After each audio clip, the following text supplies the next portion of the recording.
Hello friends, good morning. હું કિશોર સામાણી, સંકલ્પ classes જામનગરથી. મિત્રો, આજનો આપણો વિષય છે ધોરણ 12 નો એસપી એન્ડ સીસી. ધોરણ 12 માટેનું એસપી એન્ડ સીસી.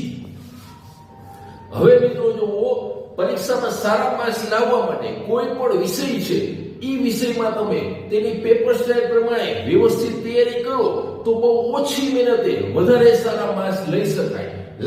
છેલ્લા લેક્ચરમાં આપણે એટલે કે છેલ્લા વિડીયોમાં આપણે જોયું હતું કે બીઓના ફક્ત 5 ચેપ્ટરમાંથી કેટલા મેક્સિમમ વધુ માર્ક કવર કરી શકાય એમ છે.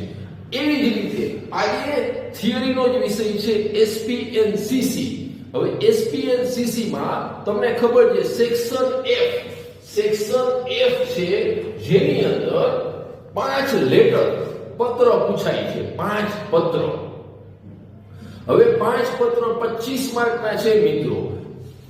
જો તમે સીસી ના 2 ચેપ્ટર નંબર 2 અને 3, બીજું અને ત્રીજું 2 ચેપ્ટર કવર કરી લીધા છે બહુ સારી રીતે, તો આમાંથી 4 લેટર પૂરેપૂરા પૂછાઈ જાય છે. 4 લેટર પૂછાઈ જવાની પૂરેપૂરી શક્યતાઓ છે.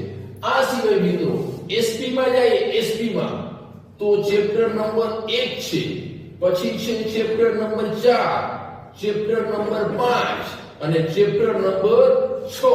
આ 4 ચેપ્ટર કરી નાખો જો તમે તો 50 માર્કનું થઈ જાય છે.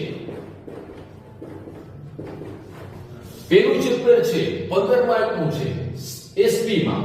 ચોથું ચેપ્ટર 11 માર્કનું ટોટલ પૂછાય છે.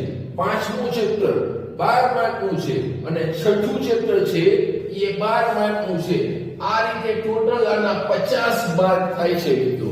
50 માર્ક. અને આ 2 ચેપ્ટર લેટર માટે તમે કયા હોય છે તો એના 26 માર્ક છે. એટલે કે ટોટલ 76 માર્ક થાય છે. 6 ચેપ્ટર એસપી અને સીસી ના કરી નાખીએ ને તો 76 માર્ક કમ્પ્લીટ થઈ જાય. અને સેક્શન F છે એમાં 5 માંથી 4 લેટર આ 2 ચેપ્ટર માંથી જ આવી જશે મિત્રો.